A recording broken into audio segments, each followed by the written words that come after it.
चलिए 18 स्टार्ट करते हैं जी। कैफ 1 FAR1 का कैफ 1 पहले इंट्रो होता था, है ना। अच्छा चले जी। कल के हैंड आउट में से सिर्फ हम क्या कर सके थे, हमने 16वें लेक्चर का होमवर्क डिस्कस किया था। उसके बाद एक क्वेश्चन मैंने आपको दे दिया था होमवर्क में, ठीक है। वो क्वेश्चन कर लेते हैं, ग्रॉस रिप्लेसमेंट वैल्यू मेथड।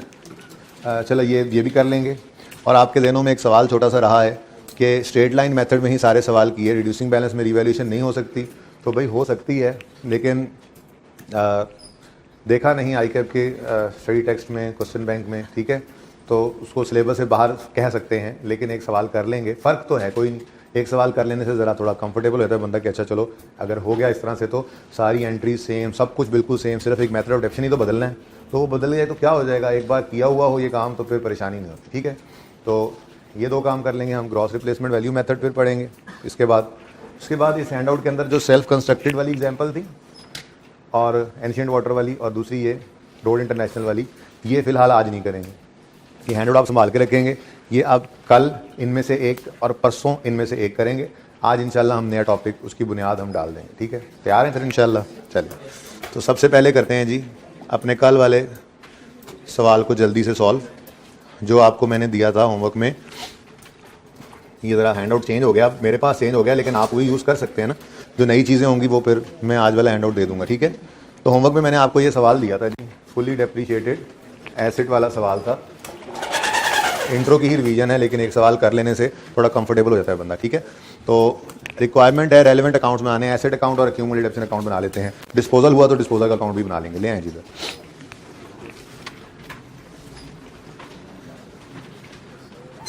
वापस इंट्रो में चले गए एकदम से हम। वक्त बदल दिया है, जज्बात बदल दिए हैं, अकाउंटिंग बदल दी, कैफ ही बदल दिया। अच्छा जी, अच्छा कोई ऐसे बात कर दो ना जो इररेलेवेंट हो, जिससे पढ़ाई का थोड़ा सा शुबा ना हो। नहीं खुश होते हैं, क्या एक्टिव हो जाते हैं, ब्रेन सेल्स एक्टिव हो जाते हैं, पहले पैसे हुए हैं। ओके, लेट आने वालों, बहुत इंपॉर्टेंट कॉन्सेप्ट मैंने डिस्कस करके मिटा दिया है। मैंने लिख के मिटाया, कसम उठवा लें। ऐसे मैंने ऐसे करके लाइनें लगाई थी, फिर मैंने वो मिटा दी थी। ऑनलाइन वाले ना परेशान हो जाए, पता नहीं क्या होगा। अच्छा जी, ओके स्टार्ट करते हैं सवाल। Asif has provided you, sir Asif has provided you with following data. Vehicle का अकाउंट है, यकम जनवरी 7 पे 600 उसकी कॉस्ट है, 250 उसकी एक्यूमुलेटेड, 1000 में कर रहा हूँ सवाल, ठीक है ना। तो व्हीकल अकाउंट और एक्यूमुलेटेड डेप्रीसिएशन का अकाउंट जी, रुपीज इन थाउजेंड्स लाजमी लिखा। अगर रिक्वायरमेंट है लेजर तो यहाँ पे लिखना जरूरी है। अच्छा ऐसे rupees in thousands, rupees in thousands, और अब इसी तरह जहां जहां लेजर हो वहां वहां लिख लेना, मैं नहीं दोबारा लिख रहा। ओके जी, यकम जनवरी 2007 पे ओपनिंग है एसेट का 600 और एक्यूमुलेटेड ऑप्शन का ओपनिंग है 250। तो यकम जनवरी 2007 ब्रॉट डाउन, बोलो 600, यकम जनवरी 2007 ब्रॉट डाउन 250, ठीक है जी। बैठ जाएं जी, जल्दी सेटल डाउन हो जाएं। ये जो बच्चे बैठे हैं ना सीटों पे, ये सारे कोने वाली सीटें खाली कर दें जल्दी से। मुझे दोबारा मैं पीछे देखूं तो सीटें खाली हों सबकी, साइड वाली कॉर्नर प्लॉट सारे छोड़ दें, जल्दी करें। सब बच्चे अपनी अपनी सीट को इंश्योर करें। 6 से कम जहाँ बैठे हैं पहले तो वो एक एक सीट खाली करें, फिर देखेंगे ज़रूरत पड़ी तो जल्दी कर लें। खुद इंश्योर करें जिस सीट पे 6 से कम है पहली रो के अलावा।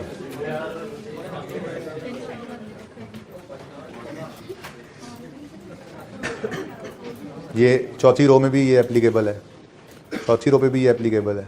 हाँ आप साथ होंगे बेटा तो जगह बनेगी, हो जाए। नहीं नहीं नहीं, साथ हो जाए, साथ हो जाएं। कंडक्टर हूँ मैं, सवारी उठा लो, जगह बना लो, खुद ही कर लिया करें। आ जाओ, पाइन बड़ी जगह है। ओके शुरू करें जी, टाइम कम है, मुकाबला सख्त है। इम्पेयरमेंट शुरू करना है आज, I-36 शुरू करेंगे, ठीक है। अच्छा कुछ नहीं जी, ओपनिंग आ गई। Following is the breakup of above assets. ये 6 लाख के जो एसेट्स हैं इनका ब्रेकअप कुछ इस तरह से है इसमें 3 तरह के एसिड्स हैं, यानी कि 3 दफ़ा एसिड्स खरीदे गए। एक 1 जुलाई 2002 को, दूसरा 1 जुलाई 2005 को, तीसरे 1 जनवरी 2006 को, और हम 2007 में मौजूद हैं। ठीक है। अच्छा, life of all acids is 5 years. 5 years का मतलब 20% भी होता है स्ट्रेट लाइन में, ठीक है ना। 1/5 × 100 कर दें तो 20%, ठीक है। ओके, एडिशन एक हुआ है और एक डिस्पोजल भी हुआ है, और 2007, 8, 9 के अकाउंट्स बनाने हैं हमने, ठीक है। शुरू करें सवाल। तो इसका ब्रेकअप दिया हुआ है, बस देख लेते हैं क्यों दिया हुआ है बाद में, ठीक है। फिलहाल तो 2007 की बात करते हैं और एडिशन लिख लेते हैं फिलहाल, ठीक है, और डिस्पोजल को भी रिकॉर्ड कर लेते हैं, ठीक है। जो काम नॉर्मली करते आ रहे हैं वो तो कर लेना जी। Addition made during the year ended amounted to 90 as on 1 March 2007 जी। कितना एडिशन है? 90 का। एंट्री बोलेंगे, asset debit cash credit 1 March 2007, ठीक है जी। उसके बाद डिस्पोजल की बात कर लेते हैं। An asset having cost of 70 on 1 जनवरी 6 इनमें से is disposed of on 31 March 7 for 30,000। Disposal है, स्ट्रेट लाइन मेथड है, सिंपल। 4 स्टेप्स थे डिस्पोजल के, याद है। स्टेप 1, हम एसेट अकाउंट में से एसेट की कॉस्ट निकालेंगे 70,000। स्टेप 2, एक्यूमुलेटेड डेप्शन अकाउंट में से इसकी सारी जिंदगी की एक्यूमुलेटेड डेप्शन निकालेंगे। तो चलो ये दोनों स्टेप्स परफॉर्म कर लेते हैं फटाफट। डिस्पोजल अकाउंट यहाँ पे बना लेते हैं गेन लॉस निकालने के लिए। डिस्पोजल जी, एसेट अकाउंट में से एसेट की कॉस्ट क्या करनी है हमने? क्रेडिट। कितनी है कॉस्ट? 70,000। तो 70 से एसेट अकाउंट को कर दिया हमने क्रेडिट, और दूसरा इम्पैक्ट गेन लॉस निकालने के लिए डिस्पोजल इम्पैक्ट। इसकी अपनी कोई नेचर नहीं होती, आपको पता है, बस थोड़ी देर के लिए आया गेन लॉस निकालने के लिए, ठीक है जी। एसेट किस दिन बिका है? 30 मार्च 2007। यहाँ पे क्या लिख दोगे? 31 मार्च है। 31 मार्च 2007। अच्छा, 30 मार्च से पता है ना, एग्जाम्पल में बताया था ना आपको, 30 मार्च से जरा कहानी बदल जानी थी। फिर हमें यह है 30 मार्च वाले महीने की डेप्शन हम नहीं ले सकते थे, ठीक है, लेकिन डेट 30 मार्च हो सकती थी। Okay, next. कॉस्ट निकल आई। अब खरीदा कब था? 1 जनवरी 6 को। अब इसकी क्या कर लेते हैं हम? एक्यूमुलेटेड डेप्रिसिएशन निकाल लेते हैं। तो working on accumulated depreciation of disposal, और स्ट्रेट लाइन मेथड है, शॉर्टकट लगाएंगे। 1 साल की डेप्रिसिएशन 70 × 20% कर दूं। 20% का मतलब 5 साल ही है ना अपने पास। जिनके पास हैंड आउट हार्ड में हो वो 5 ईयर्स को अंडरलाइन करके 1/5 × 100 करके 20% लिख सकते हैं, ठीक है। 5 ईयर्स ही है लाइफ, लेकिन ज़रा यहाँ पे थोड़ा बट्टा करने में ना जगह ज़्यादा लगती है, इसलिए मैं 20% लिख रहा हूँ, ठीक है। कोई करना चाहे डिवाइड बाय लाइफ तो बेशक करे। ओके भाई, ये कैमरा के सामने ये आते रहते हैं, बैठते रहते हैं, टाइम पे आया करें या इधर ना बैठा करें। ओके, ये तो आ जाएगी जी 1 साल की depreciation, depreciation expense of 1 year into जितनी लाइफ इसकी हमारे पास गुजरी। तो 1 जनवरी 2006 को हमने इसे खरीदा था, तो 31 दिसंबर 6 तक पूरा साल इस्तेमाल हुआ, और 31 मार्च 7 तक 3 महीने। तो क्या लिखना? Date of purchase, date of sale पर डायरेक्ट कर लेते हैं। 1 साल और 3 महीने, तो 3 महीने को ईयर्स में कन्वर्ट करना है तो 3/12 कर दोगे कैलकुलेटर पे ही, ठीक है। तो 3/12 किया आपने, क्या आ गया? 0.25। तुम्हारा 75 आ रहा है। अच्छा जी, तो 3/12 आ गया 0.25 1 साल, और 0.25 साल यानी 1.25 ईयर्स। डायरेक्ट कर लिया, कोई तकलीफ किसी को? आंसर आ गया 17.5। अच्छा, कोई बात पहले से आती हो ना, समझ थोड़ी सी आ रही हो, इतना बोलते हैं बार बार लिखने नहीं देते जी। हाँ जी, स्टेप 2, हम एक्यूमुलेटेड डेप्शन अकाउंट को डेबिट कर देंगे 17.5 से, जो कि इस एसेट की सारी जिंदगी की एक्यूमुलेटेड डेप्रिसिएशन। तो फिर क्रेडिट 17.5 डिस्पोजल में कर देंगे। यहाँ पे एक्यूमुलेटेड डेप्रिसिएशन लिख लेंगे, यहाँ पर डिस्पोजल अकाउंट। चलो डिस्पोजल को फड़का दें। डिस्पोजल अब शुरू किया तो खत्म कर देते हैं। Step 3, we will record cash dispose off for 30,000। अब एसेट बिका है तो कैश का आना डेबिट, तो डिस्पोजल कितने से? 30 से। और अल्हम्दुलिल्लाह लॉस ही है जी, 22.5 का हमें आ गया लॉस। तो प्रॉफिट एंड लॉस में ये बैलेंसिंग फिगर खत्म कहानी इसकी। ये बैलेंस हो गया, डेड हो गया, गेन लॉस से निकाल के दे दिया और चला गया, ठीक है। सवाल पूरा कर देना है मैंने एक बार, ठीक है ना। उसके बाद अगला काम अब क्या रह गया, डेप्शन एक्सपेंस की वर्किंग, ठीक है। अच्छा, ये मैं ज़रा जगह खुली करना चाह रहा हूँ, ठीक है, इसलिए मैं इसको बंद कर, नज़र ना आए तो माजरत, पढ़ूंगा गुजारा कर लेना फिर, ठीक है ना। ये ब्रेकअप जब बाद में पढ़ना है, फिलहाल तो छोड़ दें इस बात को, फिलहाल तो डेप्शन एक्सपेंस जैसे आज तक करते आए वैसे कर लेते हैं, ठीक है। तो वर्किंग 2 आ गई, डेप्रीसिएशन एक्सपेंस की वर्किंग, ऑन ओपनिंग, और उसमें से हम एक्सक्लूड क्या कर दिया करते थे, डिस्पोजल, ठीक है जी। तो ऑन ओपनिंग, मैंने भाई ऐसा कोई लफ्ज़ अभी तक बोला ही नहीं क्लास में, अच्छा जो आपने बोला अभी जी, ऑन ओपनिंग एक्सक्लूडिंग डिस्पोजल्स, यही करते थे। इसकी रिवीजन भी की थी हमने, इंट्रो वाली FR 1 में की थी ना स्टार्ट में। अच्छा, मेथड कौन सा है, तो फिर ओपनिंग WDV या cost, opening cost of all assets पे में से opening cost of disposal minus कर देते थे, ठीक है, और बकाया पर लगा देते थे रेट। लेकिन इसको अभी रोक दो थोड़ी देर के लिए, ठीक है। करते जो काम थे वो जरा बता रहा हूँ, ठीक है ना, ये काम तुम करते थे ना, ठीक है, ओके। नेक्स्ट, इसके बाद ऑन, ये नोट कर लो, अच्छा, ऑन एडिशन, जगह थोड़ी सी कम है मेरे पास आज, ऑन एडिशंस, और कितने एडिशंस हैं, एक ही है, चलो जी। 90 की कॉस्ट है, 20% रेट है, और 10/12, 15 आ गया, ये 15 है, 15 नजर आ रहा है, 15 एंड तक 15, ठीक है। नेक्स्ट, उसके बाद होता था जी ऑन डिस्पोजल्स। अच्छा, अब डिस्पोजल्स हैं, बिल्कुल है डिस्पोजल। अब मेथड स्ट्रेट लाइन है तो जौन सा मर्जी साल हो, कॉस्ट ही रेलेवेंट है ना, तो इसकी 70 पे डेप्रिसिएशन निकलेगी 20%, लेकिन हाँ मार्च को ये चला गया तो 3/12, 3.5 आ गया। यहाँ तक सवाल में कोई चेंज नहीं। अब ज़रा ब्रेकअप की तरफ आते हैं। हर एसेट की लाइफ 5 साल है। फुली डेप्रिशिएटेड समझ तो है ना, फुली डेप्रिशिएटेड एसेट का मतलब पता है क्या है, एक एसेट जो है, मिसाल के तौर पे, शायद हमने ये सवाल रिवाइज नहीं किया था इंट्रो वाला, वो भी कर लेते हैं। मिसाल के तौर पे एक एसेट हमने ख़रीदा 2010 में 90 रुपये का, इसकी यूजफुल लाइफ थी 3 साल, तो पहले साल के एंड पे कितना डेप्रिशिएट होगा, स्ट्रेट लाइन 30, तो 30 ही इसकी क्या हो जाएगी, एक्यूमुलेटेड डेप्रिसिएशन। इसकी बुक वैल्यू 11 आएगा, एसेट कोई और नहीं खरीदा, ये 90 का नज़र आ रहा है, लेकिन इसने मजीद इस साल जब डेप्रिशिएट होना है, कितना डेप्रिशिएट होगा, मजीद 30 डेप्रिशिएट होगा, तो एक्यूमुलेटेड डेप्रिसिएशन इसकी हो जाएगी 7, और बुक वैल्यू इसकी 30 आएगी। 12 वाले साल में भी इसकी कॉस्ट 90 ही है, कोई नया एसेट नहीं खरीदा, और मजीद डेप्रिशिएट होके, तो जब एसेट की बुक वैल्यू हो जाए 0 या एसेट की कॉस्ट उसकी एक्यूमुलेटेड डेप्रिसिएशन के बराबर हो जाए, तो इसका मतलब होता है एसेट इज फुल्ली डेप्रिशिएटेड, ठीक है। अब जो फुल्ली डेप्रिशिएटेड एसेट है,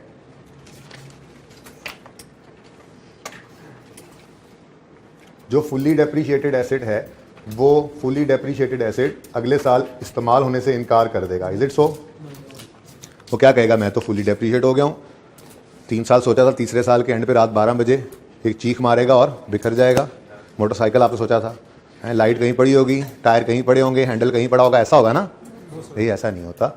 एसेट फुली डेप्रिशिएट हो गया मतलब हमने सोचा था 3 साल उसको इस्तेमाल करेंगे, 3 साल इस्तेमाल कर लिया, अब उसकी कॉस्ट पूरी की पूरी हमने एक्सपेंस बना ली। अगर एसेट की हालत ठीक है तो खामखा खर्चा करने के बजाय हम कहेंगे ठीक है इसको चलाई जाओ, क्या करो। अब अगले साल जब ये मज़ीद चलेगा तो कॉस्ट तो 90 ही है, मज़ीद डेप्रिशिएट करने से ये तो नेगेटिव में चला जाएगा, और नेगेटिव एसेट तो होता ही नहीं है, अकाउंटिंग में कोई कॉन्सेप्ट नहीं है नेगेटिव एसेट, बात समझे हो। तो फिर मतलब ये कि फुली डेप्रिशिएटेड एसेट को हम चाहें तो यूज़ कर सकते हैं, ठीक है। फुली डेप्रिशिएटेड एसेट को यूज़ करने की ममानियत नहीं है, मज़ीद डेप्रिशिएट नहीं कर सकते, क्योंकि उसकी जितनी कॉस्ट थी वो सारी की सारी ही डेप्रिशिएट हो चुकी है, ठीक है। तो ये इंट्रो में आप लोग पढ़ा करते हैं, ठीक है, कि fully depreciated asset can be used further, ठीक है। या यूँ लिख लें हम, अगर इस एग्जांपल की बात करें तो the asset can be used in 2013 but it will not be depreciated as it is fully depreciated. बात समझ गए। जब तक एसेट बिक नहीं जाता रहेगा हमारी किताबों में, डेप्रीशिएट मजीद नहीं कर सकते। कोई लिखना चाहे तो यहाँ पे लिख सकता है, ठीक है, अपने पास स्टार लगा के a fully depreciated asset can be used but it will not be depreciated। क्यों? क्योंकि भाई देखो ना, 90 की कॉस्ट 90 एक्सपेंस आउट कर दी, तो अब मतलब मिसाल बच्चों को मैं इंट्रो में दिया करता हूँ, एक जग पानी का आपके पास हो, उसमें से एक जग ही पानी निकलना है ना, तो वो सारा आपने जब निकाल लिया है तो आप मजीद उसमें से क्या निकाल सकते हो? ठीक है, इतनी करामत तो आप में है नहीं कि उसमें 2 निकल आए। अच्छा, तो कहने का मकसद ये है कि फुली डेप्रीशिएट हो गया, ठीक है, इस्तेमाल करना है तो किए जाओ, एसेट सही हालत में चलाई रखो, मजीद डेप्रीशिएट नहीं कर सकते। उसका डेप्रिसिएशन एक्सपेंस आपने 13 में, 14 में, 15 में आप रिकॉर्ड नहीं करना, क्योंकि वो जितनी कॉस्ट थी वो सारी ही डेप्रीशिएट हो चुकी। क्लियर? क्वेश्चन सर, तो फिर अगर इस सिचुएशन में तो फिर हमें उसको दोबारा से रिवैल्यू करना चाहिए, क्योंकि हम रिवैल्यूएशन मॉडल पे नहीं चल रहे, फिर IAS 16 अलाउ करता है ना, हम कॉस्ट मॉडल पे हैं। भाई पूछ रहे हैं रिवैल्यूएशन, हम रिवैल्यू कर लें, भाई हमारा मॉडल ही कॉस्ट है। फिर हमें IAS 8 में जाके उसकी वैल्यू दोबारा से करनी चाहिए। IAS 8 क्या है पता है आपको? क्या है? सर, ये ठहर दो जाओ। सिचुएशंस में जा सकते हैं ना, जब ये हमारी नेटबुक वैल्यू 0 हुई है यहाँ पे। नहीं, IAS 8 क्या है मुझे बताओ, अभी पढ़ाया तो है नहीं मैंने। चैंपियन मेरी बात सुनो, IAS 8 कहता है आप अकाउंटिंग पॉलिसी बदल लो जी। कि IAS 8 की अकाउंटिंग पॉलिसी है नहीं कॉस्ट रिवैल्यूएशन मॉडल, उसने लिखा हुआ है, पढ़ाऊंगा तो बताऊंगा, ठीक है। उसके बाद वो कहता है प्रायर ईयर एरर है तो आप सही कर लो, कि प्रायर ईयर एरर नहीं है, क्यों सही करें, क्या एरर है? एस्टीमेट चेंज भी नहीं है, हमने एस्टीमेट चेंज किया ही नहीं, लेकिन हम या तो 12 में खड़े होकर ये सोच लेते नहीं इसकी लाइफ अभी बाकी है, ठीक है, और हम उसकी लाइफ को चेंज कर देते तो रिवीजन आ जाती, चेंज इन एस्टीमेट आ जाता, हमने नहीं किया तो बस ठीक है, खत्म हो गया, फुली डेप्रिशिएट हो गया। अब 14 में 13 में खड़े हो, इस्तेमाल करना चाहते हो तो करो, डेप्रिशिएट नहीं कर सकते। मतलब तो ये है ना कि अकाउंटेंट होगा था नहीं, ऐसी बात नहीं है, इसका मतलब यही था कि 3 साल के लिए सोचा था, बस 3 साल इस्तेमाल कर लिया, एक्सपेंस आउट हो गया, बस ठीक है। अब एसेट बदलने का इरादा बदल गया, अब नहीं बदला तो खैर है भाई, ठीक है, होना था जो एक्सपेंस हो गया, अब चलो 14 में इस्तेमाल करो, 15 में भी करो, कोई मसला नहीं, डेप्रिशिएट नहीं करोगे, ठीक है, ओके। तो इसका मतलब ये हुआ कि जब एसेट, जिस साल में एसेट फुली डेप्रिशिएट हो जाए, जिस दिन फुली डेप्रिशिएट हो जाए, उस दिन से ऑनवर्ड इसको डेप्रिशिएट करने की इजाजत नहीं होती, ठीक है। हमने 1 जनवरी 6 को कुछ एसेट्स खरीदे थे, हम इस वक्त 31 दिसंबर 7 पे खड़े हैं, ठीक है। तो 1 जनवरी 6 को खरीदे गए एसेट का एक साल 31 दिसंबर 6 को पूरा हुआ, दूसरा 31 दिसंबर 7 को, 5 साल अगर इसकी लाइफ है तो इसकी लाइफ तो भी काफ़ी बड़ी है, ये तो फुली डेप्रिशिएट नहीं हुए ये वाले एसेट्स। 1 जुलाई 5 वाले के पास गए, 1 जुलाई 5 वाले एसेट, तुम कितना पुराने हो गए? उसने कहा 31 दिसंबर 5 तक 6 महीने, 31 दिसंबर 6 तक पूरा साल, 31 दिसंबर 7 तक भी ये साल गुजर जाए पूरा भी, तो भी मेरे 2.5 साल उम्र गुजरी, 2.5 अभी बाकी है। हमने कहा ठीक है, तुम भी अभी, तुम्हारी भी लाइफ पड़ी है, तुम्हारा भी खतरा नहीं है हमें, ठीक है। 1 जुलाई 2 वाले के पास आए, उसने कहा जी 31 दिसंबर 2 तक 6 महीने, 31 दिसंबर 3 तक पूरा साल, 4 तक पूरा साल, 5 तक पूरा साल, 6 तक पूरा साल, और 7 में 30 जून पे मेरी लाइफ हो जानी है पूरी। तो हमने कहा ओए अल्लाह के बंदे, 150, ये एसेट अल्लाह का बंदा कह रहे हैं इसको, ठीक है, वो अल्लाह के बंदे, तुम इस 600 में पढ़े हो? मैंने कहा हाँ पढ़ो, लेकिन तुम सारा साल डेप्रिशिएट नहीं हो सकते? मैंने कहा हाँ। तो मैंने कहा यार फिर हमें तुम्हें ओपनिंग से तो निकालना पड़ेगा, क्योंकि यहाँ पे तो हम सिर्फ वो एसेट्स रखते हैं जो साल के पहले दिन से आखिरी दिन तक डेप्रिशिएट हो सकें। अब इसने तो लाइक डिस्पोजल पूरा साल डेप्रिशिएट नहीं होना, तो फिर एंड FDA लिख दूं, फुल्ली डेप्रिशिएटेड एसेट, जरा जगह कम है, ठीक है। जैसे हमने डिस्पोजल को माइनस किया वैसे ही फुल्ली डेप्रिशिएटेड एसेट को भी माइनस कर देना है, ठीक है, सही है। अब बकाया पर रेट लगा दो, समझ गए। अब ओपनिंग कॉस्ट ऑफ ऑल 600 थी, ओपनिंग कॉस्ट ऑफ डिस्पोजल 70, ये तो करते आए, और फुल्ली डेप्रिशिएटेड एसेट की कॉस्ट कितनी है? 150। ये 150 अगर ओपनिंग में पड़ा रह गया तो ये पूरा साल डेप्रिशिएट हो जाएगा, हमने इसको ओपनिंग में से निकाल दिया बाहर, ठीक है जी। अब जो बाकी हैं वो सारा साल डेप्रिशिएट करने वाले हैं, 20% जी, कितना? 70, ठीक है। लेकिन जैसे आपने डिस्पोजल को अलग किया और जितना अरसा डेप्रिशिएट होना था इस साल में उसको डेप्रिशिएट किया, वैसे ही इसको अलग करके अब छोड़ नहीं देना, बल्कि इसको भी आपने ऐसे ही अलग लाकर डेप्रिशिएट करना है। तो एक एडिशनल लाइन पड़ गई हमारी ऑन फुल्ली डेप्रिशिएटेड एसेट्स, और इसके अंदर ये 150 आया, इसको 20% किया, और हमने कहा चल भाई अब 6 महीने ही डेप्रिशिएट हो सकता है, तू 15 बस 15 पूरा, ये ठीक है, ये बात समझे हो? ये बात तो समझ आ जाती है, अभी अगले साल की बात समझानी है असल में जी। 109.5 डेप्रिसिएशन एक्सपेंस आ गया, entry depreciation expense debit, accumulated depreciation 109.5 तो 342 आ गया हमारे पास क्लोजिंग और 600। ठीक है जी, यहां तक कोई मसला?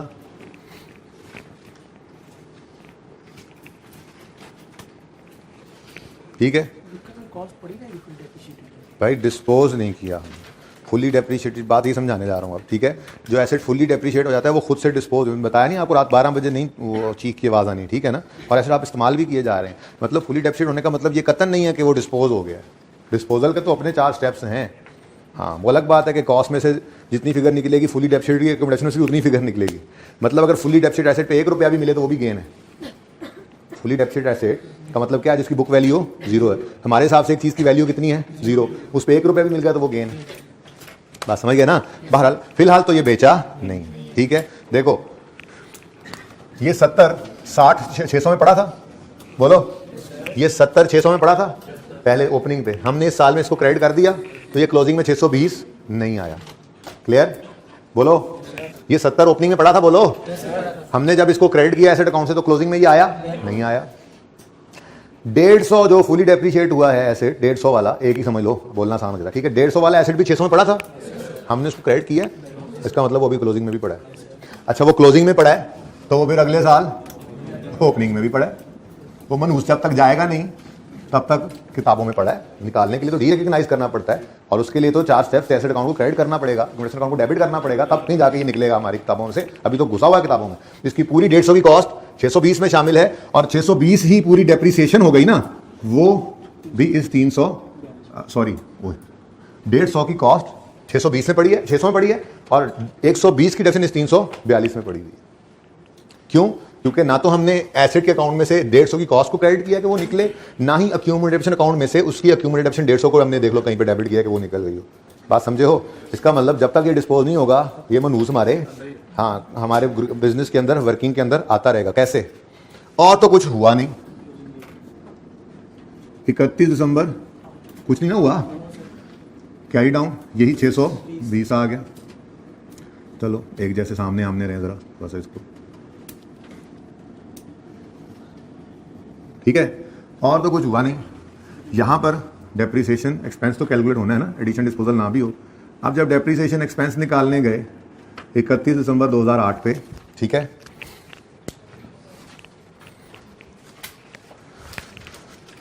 तो वो ऊपर फॉर द ईयर एंडेड 31 दिसंबर 2007 हमने ये डेप्शन निकाली थी। जब हम आए फॉर द ईयर एंडेड 31 दिसंबर 2008 पे, तो उसी तरह से on opening excluding disposals and fully depreciated assets. ठीक है, अब हमने जब यहां पर ओपनिंग कॉस्ट ऑफ ऑल ली कितनी है भला? 620, तो इसमें से 70 निकल चुका है, यानी दोबारा से 70 को निकालने की जरूरत नहीं है। लेकिन वो 150 मनहूस जो है वो 620 में कल भी पड़ा था, आज भी पड़ा है, ओपनिंग में मौजूद था, क्रेडिट नहीं हुआ तो क्लोजिंग में भी आ गया, इस साल ओपनिंग में भी आ गया। अब अगर इस साल दोबारा इसको ना माइनस किया, ठीक है, ये तो देखो डिस्पोजल की कोई चीज माइनस नहीं होगी, डिस्पोजल जिस साल में होता है सिर्फ उसी साल माइनस हो जाता है, तो किताबों में से निकल जाता है। लेकिन फुली डेप्रिशिएटेड एसेट का मसला यह है कि जब तक इसको डिस्पोज नहीं करेंगे इसकी कॉस्ट हमारी कॉस्ट के अंदर ओपनिंग में शामिल रहेगी। जब तक एसेट अकाउंट से निकलेगा नहीं, कॉस्ट पड़ी है ना इसकी, अगर पड़ी है तो फिर इसको हर साल हमें माइनस करना पड़ेगा, नहीं तो ये इस साल यहां पड़ा रहेगा तो इस साल डेप्रिशिएट हो जाएगा। बात समझ आ रही है? तो कितना? 20%। आंसर बताओ। 94। इधर देखो, कोई डिस्पोजल है? कोई नहीं। कोई फुल्ली डेप्रिशिएटेड एसेट है? और एडिशन भी नहीं है माजरत, ठीक है, कोई नहीं। ये देखो, हाँ, इसको दोबारा डेप्रिशिएट नहीं करना, क्योंकि ये मैक्सिमम जो डेप्रिशिएट होना था वो यहां तक होना था, हो गया 6/12 पिछले साल कर दिया। अब इसको मजीद डेप्रिशिएट नहीं, यूज किए जाओ, डेप्रिशिएट नहीं कर सकते। लेकिन ओपनिंग में से निकालना क्यों जरूरी था? यहां पड़ा तो फिर इस साल डेप्रिशिएट हो जाता, जो कि हमने नहीं करना था। ठीक है, तो टोटल 94 तो 31 दिसंबर 2008 पे क्लोजिंग 436 और क्लोजिंग आया हुआ है, इधर ही लिखो, अच्छा ज़रा सामने सामने ज़रा मैं दिखा लूँगा जी, 620। आज भी 150 यहाँ पड़ा हुआ है, ठीक है, डेप्रिशिएट नहीं करना। अगले साल में चले गए, यकम जनवरी 2009 पे ब्रॉड डाउन 620, इसमें भी 150 पड़ा है। यकम जनवरी 2008 में ब्रॉड डाउन 436, इसमें 150 की इसकी रिडक्शन पड़ी हुई है सारी की सारी, ठीक है। ज़रा चेक कर लें भाई, कहाँ पहुँच गए, 9 में पहुँच गए, कोई और तो नहीं हो गया। ये 6 वाला सवाल मैंने ऐसे ही बदल दिया था, बहरहाल 6, 7, 8, 9 ये भी नहीं, 5 वाला 6 महीने इधर, ठीक है, फिर 6, 7, 8, 9 ये भी 9 तक 4.5 साल, ठीक है, तो अभी तक हम सेफ हैं, ठीक है ना। तो एक काम करें, चलो रहने दो, ठीक है, वैसे समझा देता हूँ ज़बानी। मिसाल के तौर पे अगले साल में ये एसेट बिक जाता, ठीक है, अगर बिक जाता तो 150 यहाँ से क्रेडिट होता, डिस्पोजल में डेबिट हो जाता, 150 यहाँ से डेबिट होता, डिस्पोजल में क्रेडिट हो जाता, कैश जितना आता वही गेन लॉस होता, डिस्पोजल खत्म डिस्पोजल। अब क्या करते आप, जब आप डेप्शन निकालने आते 2009 की, ठीक है, तो उसमें on opening excluding disposal and FDA करते हो, तो 620 में वो 150 पड़ा होना है, उसको फिर माइनस करना पड़ेगा, ठीक है ना, एज यूजुअल, और बकाया पे आप रेट लगा दोगे। लेकिन ना तो डिस्पोजल की कोई डिडक्शन होगी, ना ही फुली डेप्रिशिएटेड की, और सिर्फ ओपनिंग बगैर डिस्पोजल वाले उसकी डेप्रिसिएशन, बगैर एफडीए वाले उनकी डिडक्शन आ जाएगी, ठीक है ना। तो कुछ कुछ बात समझ आ गई। तो मैं यही अर्ज कर रहा हूँ, ओपनिंग में से माइनस कर देंगे ना, तो ओपनिंग में से माइनस कर दिया, ना डिस्पोजल के आगे उसकी डिडक्शन लेनी है, ना एफडीए में नहीं लेनी, यही अर्ज कर रहा था, आपने समझा नहीं, ठीक है। मैं अगले साल में बता नहीं, माइनस तो करेंगे भाई, ओपनिंग में से माइनस क्यों नहीं करेंगे भाई, 620 में तो पड़ा है ना आपने ओपनिंग अगले साल भी। मैं क्यों अगले साल में नहीं जा रहा, अगले साल एक और फुली डेप्रिशिएट हो रहे हैं, एक और एसेट नहीं हो रहा है 2009 में, कोई नहीं हो रहा ना 2009, ठहरो लेट मी चेक, 2010 में हो रहे सारे, कर लेते हैं अगला साल, तुम्हारी तकलीफ दूर करें जी। 6 वाले 6, 7, 8, 9 नहीं, 5 वाले 6, 7, 8, 9, लेकिन 6 महीने इधर से, अभी 6 महीने बाकी हैं, ठीक है, आओ अगले साल, चलो कोई एडिशन नहीं है, कोई डिस्पोजल नहीं है, तो 31 दिसंबर 2009 पर ये क्लोजिंग। अब रुक जाओ, लेकिन मैंने कहा अज्यूम कर रहा हूँ, सवाल में नहीं लिखा हुआ, आप अज्यूम कर रहा हूँ, ये ब्लू ये एसेट बिक गया, जिस दिन मर्जी बिक गया हमारी बला से, किसी दिन भी बेच दो, ठीक है, 30 जून को बेच दो, ठीक है, 30 जून को हमारा ये एसेट बिक गया। अब स्टेप 1, एसेट अकाउंट में एसेट की कॉस्ट क्रेडिट, कहाँ बैंक होगे, डिस्पोजल में, ठीक है। स्टेप 2, एक्यूमुलेशन में से इसकी एक्यूमुलेशन डेबिट, कहाँ बैंक दोगे, डिस्पोजल में, ठीक है, कहानी खत्म, ठीक है। अब इस साल की डिडक्शन की बारी है। अब जब इस साल की डिडक्शन की बारी आई तो फॉर द ईयर एंडेड 31 दिसंबर 2009, ना नजर आया तो गुजारा करो, on opening excluding disposal and FDA. Opening कितना है जी, मसला ये है, इसमें 150 पड़ा है, निकालना पड़ेगा, लेकिन अब निकलेगा डिस्पोजल के नाम से 150, फुली डेप्रिशिएटेड तो रहा नहीं आपको, ठीक है। बाकी पे रेट नाम नूम कुछ नहीं होते, कॉन्सेप्ट होना चाहिए बस, कितना वही 94। अगर ना निकालते इस दफा तो यहाँ पे डेप्रिशिएट हो जाता, तो जब तक ये मनहूस बिजनेस से निकल नहीं जाएगा ना, तब तक ये जान नहीं छूटनी हमारी। अब तो देखो कोई एडिशन नहीं, वो तो है ही नहीं ना, कोई डिस्पोजल की डेप्रिसिएशन नहीं लेनी, फुली डेप्रिशिएटेड भी नहीं लेनी, तो फिर 94 आ जाएगी डेप्रिसिएशन। अब नेक्स्ट ईयर में ये काम करना ही नहीं पड़ेगा, उसकी वजह क्या है, 620 में से 150 माइनस होकर क्लोजिंग, अब ये मनहूस ने जान छोड़ी हमारी, अब अगले साल इसको माइनस नहीं करना पड़ेगा, समझे हो। तो जब तक डिस्पोज नहीं हो जाएगा ना, हर साल ओपनिंग में से इसको माइनस करते रहना पड़ेगा जी। कैरी डाउन 94 की डेप्रिसिएशन पड़ी 300, सही है, बहुत टाइम ले लिया आप लोगों ने। कितने बच्चों ने ऐसे ही कर लिया था घर पे, बाकियों ने अटेम्प्ट, कितने बच्चों ने किया था ये सवाल, चलो सबको समझ आ गया अब। अच्छा ये ना, इतनी बात करने के बाद अब FAR 1 की बात करें ना, तो इस तरह पूरा सवाल आना बहुत मुश्किल है। हाँ, नोट के किसी सवाल के अंदर किसी एक एसेट में कुछ हिस्सा फुली डेप्रिशिएटेड रख देगा, ट्रीटमेंट क्या करवाएगा आपसे कि हम ये काम कर दें डेप्रिसिएशन एक्सपेंस निकालते हुए कि ओपनिंग में से उसकी कॉस्ट को माइनस करके डेप्रिशिएट करें, बस, ठीक है ना। इतना को ट्रीटमेंट है, 15, 20, 25 बल्कि आधे घंटे से भी ज़्यादा हो गया सवाल करते हुए, इससे निकलना बस इतना एक आध नंबर निकल आएगा, ठीक है ना। बहरहाल कॉन्सेप्ट होना चाहिए, अगर दिया होता तो देखते ना बेटा, क्या 2010 में क्या किया होता,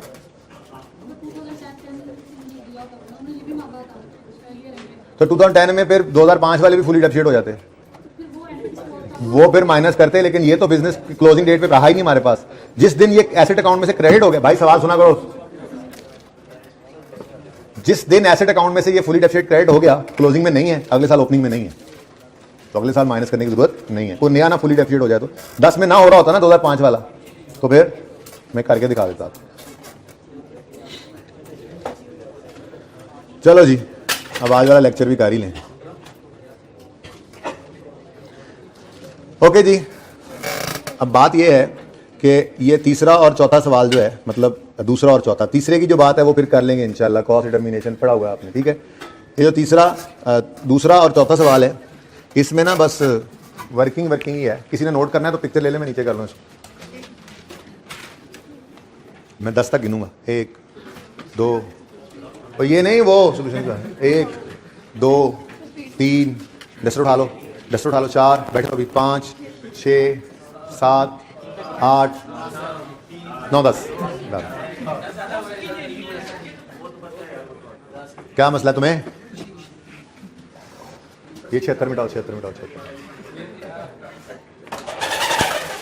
इसने ना ऐसे ही बोर्ड मिटाते मिटाते उस्ताद बन जाना है, तुम लोगों ने ऐसे ही हंसते रह जाना है इंशाअल्लाह। मैं भी बोर्ड मिटाने वाला उस्ताद हूँ। ये अगर ना मिटा के देखो तो मैं खुद मिटाता, तो बोर्ड मिटाने वाला उस्ताद ही हूँ। वो मेरा काम कर रहा है, वो समझ आइए ना। तो जब वो मेरे से का काम कर रहा है तो आपको वही रिस्पेक्ट उसको भी देनी चाहिए जो मुझे देते हैं। सर बैठे हैं आप, दिल से। ओके, अच्छा जी, जरा ये क्वेश्चन नंबर 4 पढ़ें पहले। क्या है सवाल के अंदर चेंज? 10 मिनट के अंदर ये सवाल करना है बस, इससे ज्यादा टाइम नहीं है मेरे पास। ये किधर से नजर नहीं आ रहा?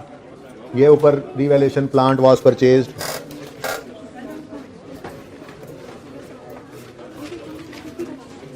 अब नजर आ रहा है?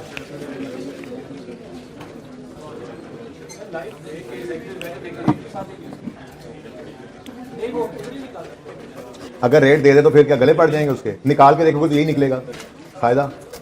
अच्छा जी, आप पौधा was purchase on 1 July 2014, year end 30 June है, for 500। It had an estimated useful life of 8 years with a residual value of 1 million। Initially it was decided to depreciate this plant at 54 on reducing balance method. अब rate given है अल्हम्दुलिल्लाह, अगर आप आजमाने के लिए आजमा लें 1 - 8th रूट 500 बटा 1/500 करके देखें तो ये उम्मीद है 54 के आसपास ही आएगा। चेक कर लें जरा, रेट निकाल लें। 1 - 8th रूट 1/500। ओ, तो फिर नहीं है, ठीक है, इनिशियल लाइफ उनका रेट है, उनकी मर्जी है। अच्छा, लेकिन सुनो, लेकिन मुझे चेक कराओ 54। ओके, अच्छा जी, बहरहाल कहने का मकसद ये है 54 ही आना था, लेकिन छोड़ो इस बात को, जब सवाल ने दे दिया तो फिर हमें क्या जरूरत है, ठीक है। हमें जरूरत आगे पड़ेगी इंशाल्लाह भी जाके, रिवाइज इसलिए करवाया जरा रेट। अच्छा, it was revalued as follows 1 July 16 पे और 1 जुलाई 18 पे। अब 2 साल बाद है तो वर्किंग थोड़ी सी लेंथी करनी पड़ेगी, लेकिन जनरल एंट्री सिर्फ 19 के साल की करनी है, ठीक है। शुरू करते हैं जी वर्किंग जल्दी से, क्योंकि एक ही सवाल है इसलिए 2 साल पे इसको डाल दिया ताकि अच्छे से आपकी रिवीजन हो जाए, ठीक है। डेट, अपनी वर्किंग भी वही है, सब कुछ वही है, एंट्रीज भी वही है। That's correction. एसेट का नाम क्या है जी? Plant, revaluation, surplus, profit and loss. ज़्यादा तंग तो नहीं लिख दिया, गुजारा हो जाएगा। चलो राउंड करके चलना अगर कोई फिगर आ जाए। ओके जी, किस दिन? 1 जुलाई। किस दिन खरीदा? 1 जुलाई 14 पे हमने ये एसेट खरीदा 500 का, और इसको हमने डिसाइड किया रिड्यूसिंग बैलेंस मेथड 54% डेप्रिशिएट करने का, और रिवैल्यूएशन पहली हो रही है 1 जुलाई दिखा दें जरा सवाल, 1 जुलाई 16 पे, ठीक है ना। तो इसलिए फिलहाल तो 30 जून 16 तक पहुंच जाए, ठीक है। तो 30 जून 15 आया, डेप्रीसिएशन 500 -1 कल वाले सवाल स्ट्रेट लाइन था, प्लांट स्ट्रेट लाइन था, और रेजिडुअल वैल्यू गिवन थी तो कॉस्ट माइनस रेजिडुअल वैल्यू किया था, याद आ रहा है? पियानो वाला सवाल, ठीक है। आज वाला सवाल रिड्यूसिंग बैलेंस है, तो रिड्यूसिंग बैलेंस में रेजिडुअल वैल्यू को क्या करते हैं? कर दिया इग्नोर, ठीक है। इनटू 54% डायरेक्शन, तो कोई नहीं लगना, 270, बुक वैल्यू आ गई 230। फिर 30 जून 2016 आया, depreciation 2 30 into reducing balance method है, सब्सिक्वेंट ईयर में रेट ने बुक वैल्यू पे लगना है, ठीक है ना। ये कितना 124 और 106 आ गई बुक वैल्यू 30 जून 16 या यकम जुलाई 16 कह लें, ठीक है। फिर क्या हुआ, ठीक है, सिंपल काम सिंपल है, सिर्फ एक सवाल आपके सामने लाना था बस, दैट्स इट। कोई और फर्क, कोई एंट्री में चेंज नहीं है, कुछ भी नहीं है, बस डेफिनेट एक्सपेंस की वर्किंग में चेंज है जी। यकम जुलाई 16 को 90 पे चली गई फेयर वैल्यू, तो यकम जुलाई 16 एक लाइन खाली छोड़ी, रीवैल्यूड अमाउंट लिख ली, कितनी 90 16 का आ गया आपको रीवैल्यूएशन लॉस। तो पहले रीवैल्यूएशन लॉस आ जाए तो कोई मसला है, कोई मसला नहीं, यहां पे कुछ नहीं है, सारे का सारा लॉस, ठीक है जी। फिर 18 में दोबारा रिवैल्यूएशन होनी है, ठीक है। हमने तो 19 के साल तक जाना है क्योंकि एंट्रीज 19 के साल की है ना, 18 नहीं मतलब 19 का साल शुरू हो रहा है तब रिवैल्यूएशन होनी है, तो पहले 18 के एंड तक तो पहुंचे, 30 जून 18 तक जा सकते हैं आप। अब जनाबे वाला 30 जून 18 पे हम डेप्रीसिएशन 17 पे हम डेप्रीसिएशन जब निकालने लगे तो लेना तो था हमने 90 को, पर जिस रेट को यूज करना है वो रेट अब निकालना पड़ेगा, बात समझे हो। क्यों, ओरिजिनल लाइफ थी 8 साल, उसको यूज करके 54% निकला था, चेक कर लो, 1 माइनस 8th रूट 1/500 इंटू 100, ये 54% ऐसे निकला था। अब जिस दिन रिवैल्यूएशन हुई उस दिन आपको पता है हमने उस दिन खड़े होकर रिमेनिंग लाइफ निकालनी होती है। अब जब रिमेनिंग लाइफ निकालेंगे तो कितने साल गुजर चुके अभी तक, 1 और 2, यकम जुलाई 14 से यकम जुलाई 16 तक कितने साल गुजर चुके, 2। जब 2 साल गुजर गए तो रिमेनिंग, अब देखो ना 6, इस फॉर्मूला में अगर ये 6 कर दें तो रेट बदलेगा नहीं बदलेगा, फिर ये कॉस्ट भी बदल के रीवैल्यूड अमाउंट हो रही है, ठीक है ना। जैसे चेंज इन एस्टीमेट के दिन अगर रेट निकालते थे, रिवीजन करवाई थी, तो कॉस्ट की जगह हम ले लेते WDV at the date of change, revise residual value, remaining life. ऐसे ही रीवैल्यूएशन होने पर अगर ये रेट दोबारा निकालना पड़े तो क्या हो जाएगा, ये रिमेनिंग लाइफ हो जाएगी, ये रिवाइज रेजुअल वैल्यू हो जाएगी और ये रीवैल्यूड अमाउंट हो जाएगी, बस। कल भी यही था ना, उन्होंने हमें रिमेनिंग लाइफ खुद दे दी थी, हम उनको रिवैल्यूएशन में लेके यही सवाल आपसे, अभी तो हमने खुद निकाली है ना 6 इस दिन खड़े होके, कल जो सवाल था स्टेट लाइन वाला आपने कहा था रिवैल्यूएशन को मतलब पहले नहीं, उन्होंने रिमेनिंग लाइफ दी थी, हमने पहले सवाल के अंदर रिमेनिंग लाइफ नहीं निकाली थी, उसने खुद कह दिया था रेजिडुअल वैल्यू बदली है, जो रेजिडुअल वैल्यू का बदलना था दूसरे के अंदर, तो हमने रिमेनिंग लाइफ इस वजह से निकाली थी, ईयर एंड पे जाके कुछ दिन क्या हो रहा था, उसकी लाइफ ही बदल गई थी, उसने लाइफ खुद बदल दी थी, ना बदलते तो हम ना करते, ठीक है ना। वो अलग चेंज इन एस्टीमेट था, ये अलग चेंज इन एस्टीमेट था, ठीक है। तो यहाँ पे कोई लाइफ शाइफ नहीं बदली, रीवैल्यूएशन हो रही है जस्ट, तो रीवैल्यूएशन के दिन खड़े होकर रिमेनिंग लाइफ निकालनी है, ओके। फर्क जान के जीना है आपने, ठीक है ना, ओके। आजकल भाई मैच चल रहे हैं, ये जियो तो ऐसे हैं, अल्लाह करे अब जीत जाएं, बहुते भी वैसे ना तबीयत खराब हो जाती है इनकी। अच्छा सॉरी, इधर पहले फॉर्मूला लिख लूँ, 1 माइनस nth रूट S/C। अच्छा अब इधर देखो जरा, ये n ओरिजिनली क्या था, यूजफुल लाइफ, ये S ओरिजिनली रेजिडुअल वैल्यू है, रेजिडुअल वैल्यू या स्क्रैप वैल्यू, और ये C है कॉस्ट। अच्छा अब यही फॉर्मूला जब हमने चेंज इन एस्टीमेट के दिन यूज किया था तो क्या चेंज की थी, यहाँ पे रिमेनिंग लाइफ ले ली थी, यहाँ पे रिवाइज रेजुअल वैल्यू ली थी, यहाँ पे WDV at the date of change in estimate ले ली थी। आज ये रिवैल्यूएशन के दिन यूज करना पड़ गया तो यहाँ पर अगेन वही होगा, जिस दिन चेंज इन एस्टीमेट की टाइप की अकाउंटिंग होती है ना रिवैल्यूएशन की भी, रिवैल्यूएशन जिस दिन हो रही है उस दिन खड़े होकर रिमेनिंग लाइफ निकालोगे, अगर रेजुअल वैल्यू रिवाइज हो रही है तो रिवाइज रेजुअल वैल्यू लोगे, और कॉस्ट की बजाय रीवैल्यूड वो लेटेस्ट वाली ही जो उस दिन होगी, ठीक है ना, रीवैल्यूड अमाउंट ले लोगे, ठीक है। तो ये रेट जो निकला ये सवाल में गिवन था, लेकिन अगर आप देखो तो ये रेट निकालना ऐसे हुआ, ठीक है।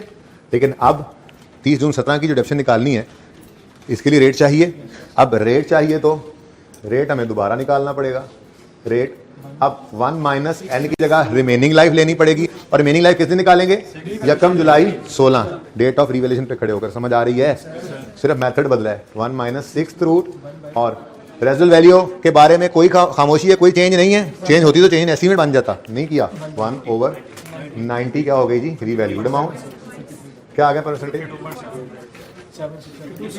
53 कर दें, हैं कर दें राउंड, नहीं करना तो ना करो बेटा, आप जितना कैलकुलेटर पे आ रहा है ना 76184628 वो सारा लिखना, ठीक है, मैं चेक करूंगा आप। ओके जी 53%, 48 ये डबल स्टार या वर्किंग का नंबर को दे दो, मैंने बस स्टार लगा दिया, ठीक है जी 48 और एज इट इज इधर देखो, आपको पता ही है जो एसिड के साथ करते हो आप वही सरप्लस लॉस के साथ भी करना पड़ता है आपको, प्लस 8 राउंडिंग चल रही है, हैवी सीन 42 जी 42 42 और 8, ठीक है।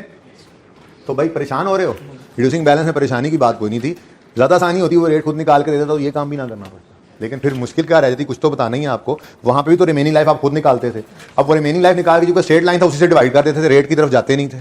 लेकिन यहाँ पे रिड्यूसिंग बैलेंस मेथड है, लाइफ से काम चलता नहीं है, रेट निकालना जरूरी है, तो जब रिवैल्यूएशन हो गई तो फिर ये रेट इस तरह से लगा के काम करना पड़ेगा, ठीक है। -8 है, समय क्या पता नहीं, गल ना पूरी होने देना, मैं समझा रहा है ना जी गल वो ना समझ आए, -8 को सही कर लें बस। 30 जून 17, फिर क्या हुआ, 19 के साल की रिवैल्यूएशन है, 1 जुलाई 18 है, तो 30 जून 18 तक तो पहले आओ। अब 30 जून 18 इधर देखो डेप्रिसिएशन किस पे लगेगा रेट, 42 पे, और रेट कितना लगेगा, वो 53 निकला हुआ है। अगर दोबारा रिवैल्यूएशन ना हो तो यही यूज होता चला जाएगा, ठीक है, इसलिए 2 साल का फैसला रखा है सवाल में। अच्छा जी बोले 20 इंटू और सॉरी 8 इंटू जो हशर एसिड के साथ वही सरप्लस के साथ।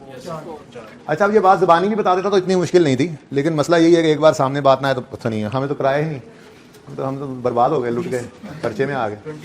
सर ने तो स्ट्रेट लाइन मेथड कराया था, अब तो टेस्ट में भी आ सकता है। 20 और 4 माइनस लिख दूँ वरना भाई ने फिर पकड़ लेंगे। बुक वैल्यू 30 जून 18 और वो दिन आ गया जिसका इंतजार था, 1 जुलाई 18 पे एसिड रीवैल्यू हो गया। तो 1 जुलाई 18 एक लाइन छड्डो खाली, लिखो रीवैल्यूड ए अमाउंट 50, वाह वाह 30 का आ गया सरप्लस, रीवैल्यूएशन सरप्लस आया जी, मुबारक हो। अब पहले इसने लॉस को रिवर्स किया और 26 का सरप्लस थोड़ा सा नीचे चला गया था, थोड़ा सा वापस लाया जगह पे, ये आ गया। अब हमारे साल की एंट्रीज यहां से शुरू हुई हैं, पहले ट्रांसफर की यहां नजर नहीं आती, और दूसरा सरप्लस या लॉस की रिकॉर्डिंग की, तीसरा ईयर एंड की डेप्रिसिएशन। अब जो हम पहुंचे 30 जून 19 पे डेप्रिसिएशन निकालने, तो रेट ने हंस के दिखा दिया, रेट ने कहा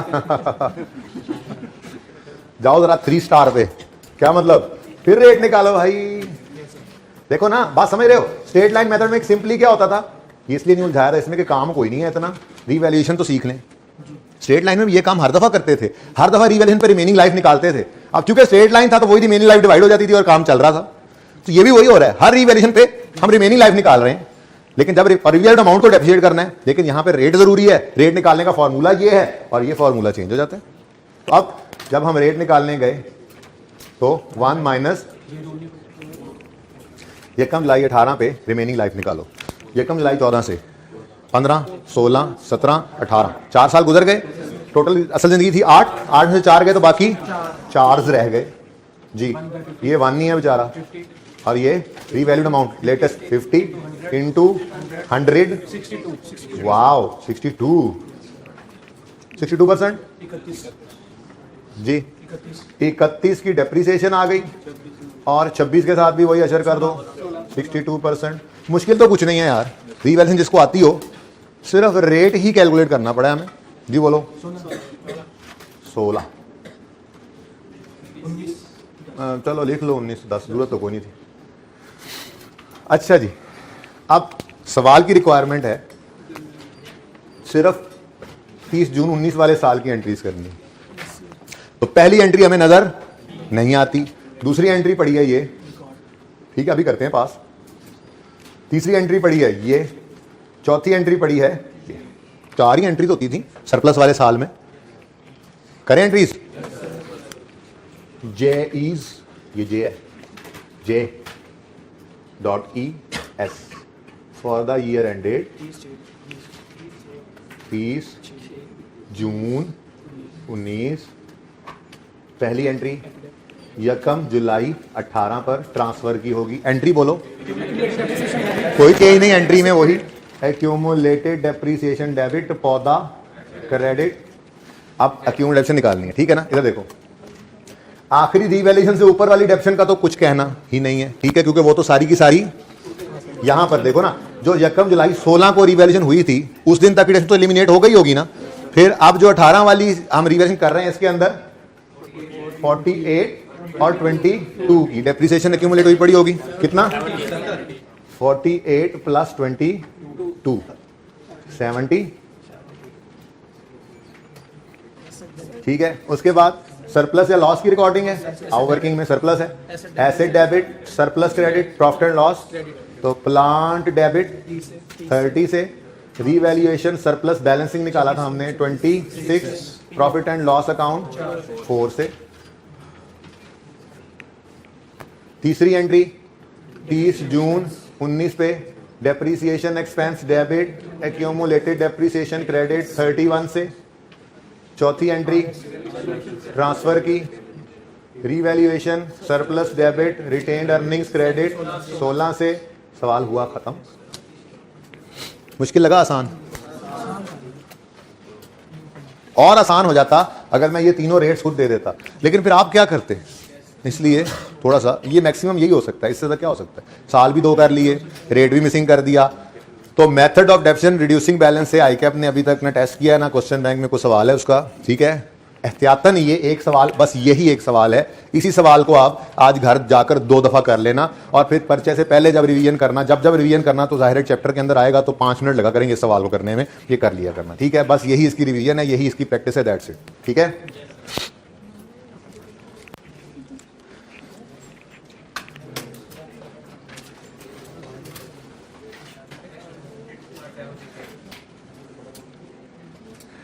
चेक कराओ जरा रजिस्टर मुझे, तुमने रेट पूरा लिखा है या राउंड किया? राउंड किया? इसने रेट राउंड किया? पूरा लिखा है? यार कितना फरमाबरदार बच्चा है यार, माशाल्लाह यार। यार कोई बात नहीं, आप आइंदा ना करना ऐसे, ऐसे तुम तकलीफ करते रहो इतनी यार, ऐसी बातों से तो दिल जीत लेते हो। मेरी तरह फैलने की बात कर दो। ओके आ जाए भाई, कोई पिक्चर ले लें, बस नोट करने का टाइम नहीं है आज। आज तो भाई धुआंधार बैटिंग करनी है, फ्रंट फुट पे आ गए हैं, बाबर आजम की ड्राइव हैं। अच्छा जी, पहला चौका लग गया आपको, आओ अब अगली बॉल।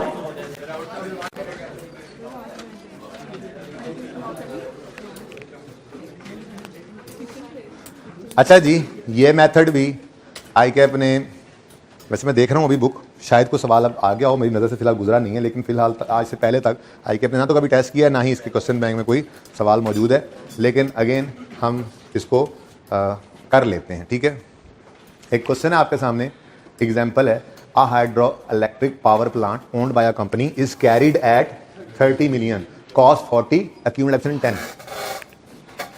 30 मिलियन बुक वैल्यू है, ठीक है ना, साथ में ब्रेक भी बता दिया, इसकी कॉस्ट 40 थी और डेप्रिसिएशन एक्यूमुलेटेड कितनी है 10। यानी कि सवाल में कैलकुलेशन में आपको नहीं जानना, बस सिर्फ एंट्री समझानी और तरीका समझाना है। The company's policy is to apply revaluation model to all of its property plant and equipment, ठीक है जी। अ करंट वैल्यूएशन यानी फेयर वैल्यू या रिवैल्यूड अमाउंट जैसे भी लिखा हो of this plant is now 50, ठीक है। डेट शेट नहीं लिखी, बेसिकली सिर्फ इस दिन की एंट्री करवानी है आपसे। रिवैल्यूएशन का दिन है, ये रिवैल्यूएशन के दिन की बुक वैल्यू गिवन है और रिवैल्यूएशन के दिन की फेयर वैल्यू गिवन है। डेट आप कोई अपनी मर्जी की लिख लेना, 36 तारीख लिख लेना किसी महीने की, मुझे कोई परवाह नहीं है, ठीक है। 36/15/2000, ठीक है। तो जो मर्जी डेट लिख लो, फिलहाल मुझे उससे कोई लेना नहीं, ये एक ही डेट की सारी इंफॉर्मेशन दी हुई है। अच्छा, रिक्वायर्ड है पास journal entry of revaluation using पुराने वाला मेथड और नए वाला मेथड।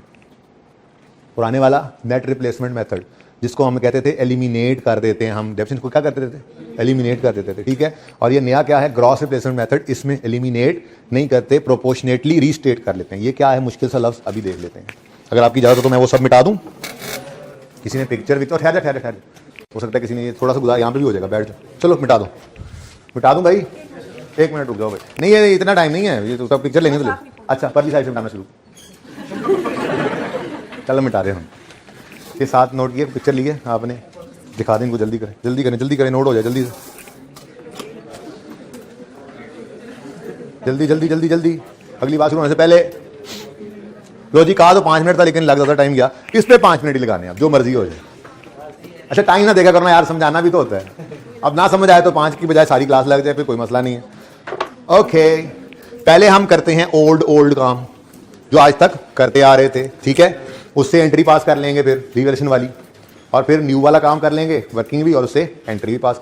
छोटी छोटी चीज़ें रह गई हैं, महसूस हो रहा होगा टॉपिक एंड पे आता है ना जब, छोटी छोटी चीज़ें रह जाती हैं। वो 2 चीज़ें बस आज छोड़ देनी है मैंने, वो कल और परसों में तोड़ तोड़ के एग्जाम्पल करेंगे, क्योंकि बहुत बोर हो गए, मैं तो बहुत बोर हो गया हूँ, नया टॉपिक शुरू होना चाहिए। बाकी इससे जान नहीं छूटनी। आइए 36 पढ़ना है ना, फिर नोट का एक सवाल आप करेंगे, उसमें आज 36 भी होगा। फिर आइए 23 पढ़ना है ना, फिर नोट के 2-3 सवाल आई के अपने भी पास पेपर में दिए हुए हैं, वो करने हैं हमने। तो नोट बनता रहेगा, रिवैल्यूएशन होती रहेगी, ये चलता रहेगा, लेकिन साथ में एडिशंस आते रहेंगे, ठीक है ना। तो ये बिल्कुल बिल्कुल बिल्कुल ही खत्म नहीं हो गया। हाँ, अब साथ साथ और चीजें, इंटीग्रेटेड टॉपिक्स भी इसके साथ साथ तैयार होते हैं, ठीक है। तो जी नेट रिप्लेसमेंट मेथड, ये कौन सा मेथड है जो हम आज तक कर रहे थे? पुराना भाई, ओल्ड क्यों कहूं, पुराना। कोई भी डेट है, ठीक है, उस डेट पे बुक वैल्यू आप अपनी बुक, अच्छा बुक वैल्यू लिख लें डायरेक्ट। बुक वैल्यू 40 माइनस 10 30 आ रही है, ये एसेट आ गया, ठीक है ना। बतनी ऐसे ही करते थे ना, बुक वैल्यू पे पहुंच गए हम। ये रिवैल्यूएशन के दिन की बुक वैल्यू है, और इस दिन करंट वैल्यू क्या है? 50। तो एक लाइन खाली छोड़ते थे और रीवैल्यूड अमाउंट लिख लेते थे। तो रीवैल्यूड अमाउंट कितनी है जी? 50। 20 का आ गया हमें रिवैल्यूएशन सरप्लस।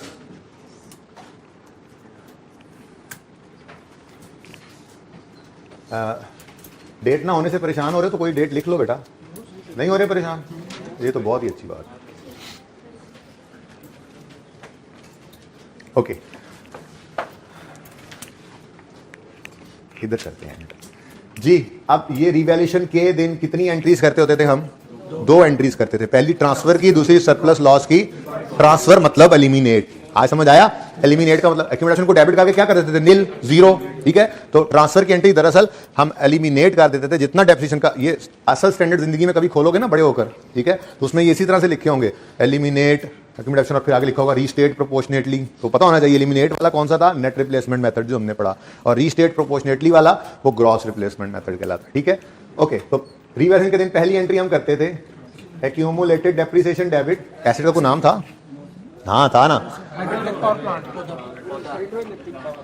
तो वो एंट्री में तो वही लिखेंगे ना, हाइड्रो इलेक्ट्रिक पावर पौधा जी। एक्यूमुलेटेड डेप्रिसिएशन डेबिट पौधा क्रेडिट 10 से, ये 10 कहां से आया? सवाल में गिवन था ये एक्यूमुलेटेड डेप्रिसिएशन, ठीक है। सेकंड एंट्री सरप्लस है या लॉस है? सरप्लस है। Entry asset debit revaluation surplus इन ओसीआई, चलो ये बात भी किसी वक्त करेंगे। अब भारत क्रेडिट कितने से? ये तो भूल ही गया बात करना मैं, चलो स्टेटमेंट चेंज इक्विटी जब बनाएंगे ना तब फिर देखेंगे। दिस पुराना मेथड इज ओवर। अब आपको आगे क्या करना है? ओ भाई, सवाल में लाइफ दी होगी ना, फिर रिमेनिंग लाइफ निकालोगे, और अगले साल जब डेप्रिसिएशन ईयर एंड पे निकालोगे तो रीवैल्यूड अमाउंट को रिमेनिंग लाइफ पे डेप्रिसिएट कर दोगे, बस वही कहानी है आगे। ये तो पुराना मेथड है ना। अब आते हैं ग्रॉस रीप्लेसमेंटी, नहीं मेंट लिख गया मैं, मेंटी मेथड जी। ये मेथड है नया, नवा, चलो नवा लिखना, ऑनलाइन वाले मैसेज करके पूछेंगे ये क्या लिखा हुआ है, नया नया, मार्स से आए बच्चे है ना जी, नया मेथड आ गया। लो जी, कॉस्ट एसेट की कितनी है? 40। एक्यूमुलेटेड डेप्रिसिएशन कितनी है? 10। और बुक वैल्यू कितनी है? 30।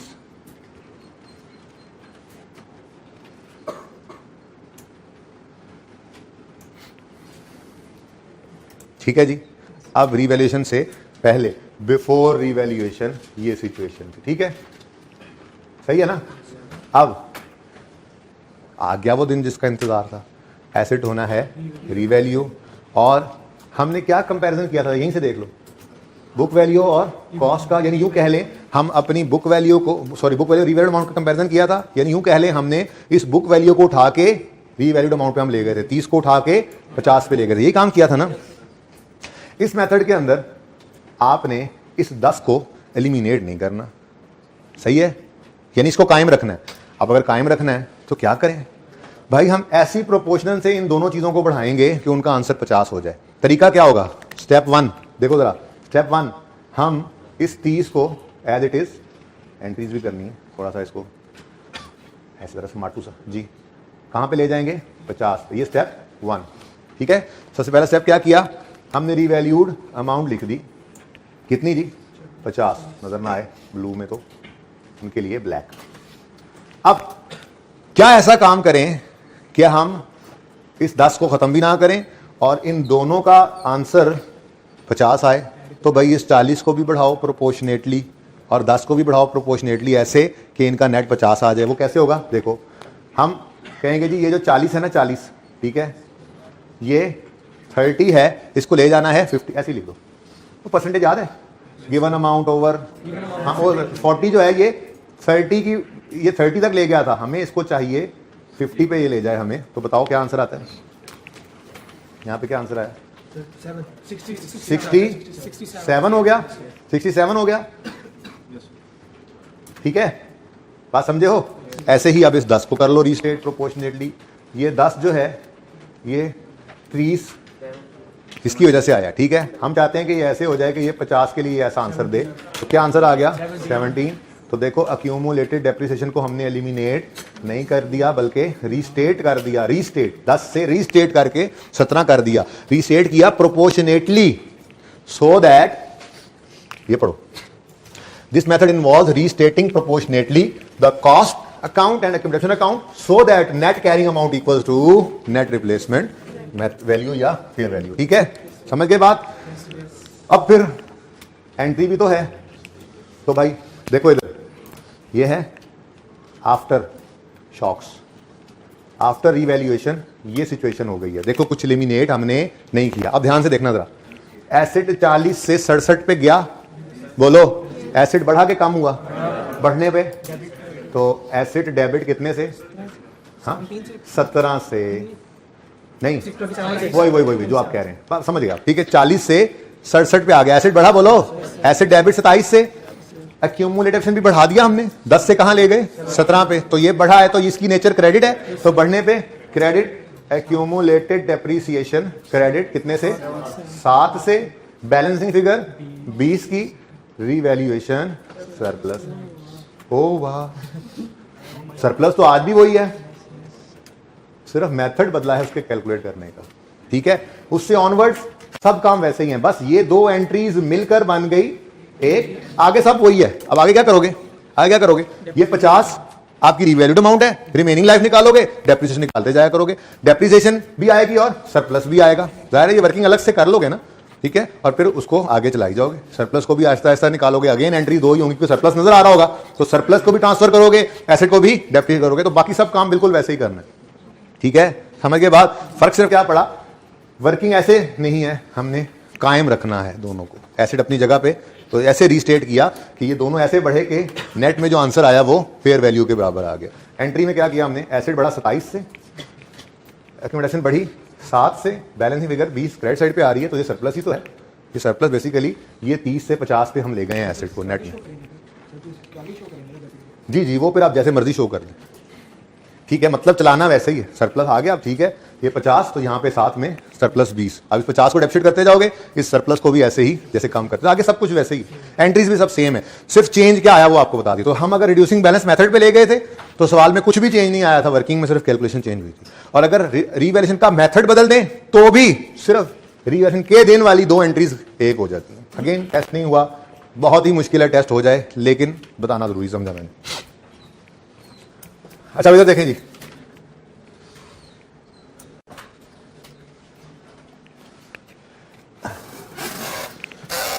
वो नोट कर लिया होगा बच्चों ने? अच्छा इधर देखिए भाई, इसको जरा तमीज में ले आए। अब 17 होमवर्क डिस्कस हो गया, कॉस्ट रिप्लेसमेंट मेथड हो गया, कॉस्ट डिटर्मिनेशन की बात किसी वक्त टाइम निकाल के कर लेंगे, आपको आती है। एसिड की कॉस्ट में डायरेक्टली एट्रीब्यूटेबल कॉस्ट ऐड करते हैं, टेस्ट में भी हमने देख लिया था, फिर भी थोड़ी सी बात करनी तो है ही, जाहिर रिवीजन है ना, इंट्रो की करवा दूंगा किसी वक्त। उसके बाद रिड्यूसिंग बैलेंस मेथड से रिवैल्यूएशन सीख ली हमने। अब ये जो है ना भाई, मैंने बोला रोड इंटरनेशनल वाला सवाल और एंशिएंट वाटर, ये 2 अलग अलग कॉन्सेप्ट्स हैं छोटे छोटे, एक सेल्फ कंस्ट्रक्टेड एसिड है और दूसरा एक एसेट जिसके अंदर डिफरेंट कंपोनेंट्स की लाइफ डिफरेंट हो, उसको हम कैसे डेप्रिशिएट करते हैं, ये भी एक कॉन्सेप्ट है। तो ये दोनों कॉन्सेप्ट अभी IAS 16 के ही हैं, लेकिन मैं चाह रहा हूँ आज थोड़ी सी ना एंड पे बात, अभी में से कोई और बात करे ना तो ऑलरेडी इतनी बम्बार्टमेंट हो गई है IAS 16 के कॉन्सेप्ट की, थोड़ा परेशान होंगे। तो नई चीज़ के शौक में ना थोड़ा सा हम एक छोटी सी चीज़ सीख लेंगे, तफसीली बात नहीं, बेसिक कॉन्सेप्ट इंशाल्लाह हम सीख लेते हैं नए स्टैंडर्ड का। तो ये जो दोनों चीज़ें हैं ये इंशाल्लाह वक्त मिलने के साथ साथ, हो सकता है कल ना वक्त मिले परसों मिल जाए, हो सकता है एक का मिले, हो सकता है दोनों का मिल जाए, कर लेंगे इंशाल्लाह। हैंड आउट में इसीलिए आपको दे दिया ताकि बवक्ते ज़रूरत सनद रहे और काम आए, मैं भाग ना सकूँ इससे, ठीक है ना। अगर ना देता तो मैं भूल जाता, जैसे मैं थोड़ी देर पहले कह रहा था एक चीज़ भूल गया मैं, हाँ OCI का जिक्र करना, लेकिन वो तो अच्छा ही हुआ कि भूल गया। रिवैल्यूएशन पक्की हो गई है। आप जब स्टेटमेंट ऑफ चेंज इक्विटी बनाना सीखेंगे तो उसमें मैं स्टेटमेंट ऑफ कॉम्प्रिहेंसिव इनकम का पूरा कॉन्सेप्ट देकर वहाँ पे एंट्रीज क्योंकि नजर भी आती हैं, फिर वहीं पे वो कॉन्सेप्ट भी दे दूंगा, ठीक है। ओके, अब क्या करें क्या करें क्या करें, पिछला सेशन ही खोलना पड़ना है मुझे लग रहा है, वो किधर चला गया। असल में मैं सुबह आते तक ये सोच रहा था हो सकता है IAS 23 शुरू कर दें, लेकिन ऐसा कुछ हुआ नहीं। IAS 36 के लिए ज़्यादा दिल कर रहा है।